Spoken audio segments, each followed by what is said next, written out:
आपके gold, silver, crude, stock market सब पे इंपैक्ट पड़ेगा इस चीज का। यूएस नेवी ने वेनेजुएला पर अटैक कर दिया। वर्ल्ड वॉर 3 की लोग बात करें। प्रेसिडेंट मडुरो अब अमेरिका की कस्टडी में है। सवाल यह है कि क्या इससे ऑयल प्राइसेस में आग लगने वाली है? आपको समझाता हूं, अभिषेक भाई को फॉलो कर देना, कुछ भी समझ में आया। 3 जनवरी 2026 को एक बड़ी मिलिट्री ऑपरेशन लॉन्च हुई जिसका नाम बताया जा रहा है operation southern spear. US Delta Force ने सीधा कैरकस में एंट्री कर ली और वेनेजुएला के प्रेसिडेंट मडुरो को उनकी वाइफ को के साथ कैप्चर कर लिया। 1989 के बाद लैटिन अमेरिका में सबसे बड़ी अमेरिकन मिलिट्री इंटरवेंशन मानी जा रही है। ऑफिशियल रीजन ये दिया गया है कि नार्को टेररिज्म और लार्ज स्केल ड्रग ट्रैफिकिंग के एलिगेशंस हैं, जिनको लेके अमेरिका कहना है कि मडुरो रेजिम डायरेक्टली इसमें इन्वॉल्व है, तो हमको कुछ करना था। जैसे ये न्यूज बाहर आई, ग्लोबल मार्केट्स में इंस्टेंट आपको रिएक्शन देखा। गोल्ड एंड सिल्वर ने रिकॉर्ड हाई टच कर लिया, क्योंकि क्राइसिस के टाइम पे पैसा हमेशा कहां जाता है? सेफ हेवन में जाता है।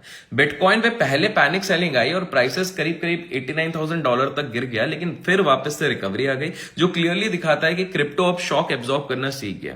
सबसे ज्यादा इंटरेस्टिंग रिएक्शन ऑयल में देखा गया। लोग एक्सपेक्ट कर रहे थे एक बड़ा स्पाइक, लेकिन ऑयल प्राइसेस अभी तक सरप्राइजिंगली कंट्रोल में रखा गया। रीजन सिंपल सा है, वेनेजुएला का ग्लोबल ऑयल सप्लाई में कंट्रीब्यूशन लगभग 1% है, तो इमीडिएट सप्लाई शॉक इतना बड़ा नहीं आएगा। अब सवाल यह आता है कि इंडिया का और आपका इससे क्या इंपैक्ट होगा। इंडिया वेनेजुएला से सिर्फ 0.5% ऑयल इंपोर्ट करता है, इसलिए शॉर्ट टर्म में पेट्रोल या डीजल के प्राइसेस ओवरनाइट एक्सप्लोड नहीं होंगे। लेकिन जियोपॉलिटिक्स का एक इनडायरेक्ट इफेक्ट जरूर दिखेगा। रूपी प्रेशर में आ गया और डॉलर के अगेंस्ट 90 का लेवल क्रॉस कर चुका है। स्टॉक मार्केट में भी वोलेटिलिटी है, लेकिन पैनिक की जरूरत नहीं है। मार्केट के एक्सपर्ट्स की माना जाए तो ऐसे इवेंट्स में quality stocks buy on dips के रूप में लिए जा सकते हैं।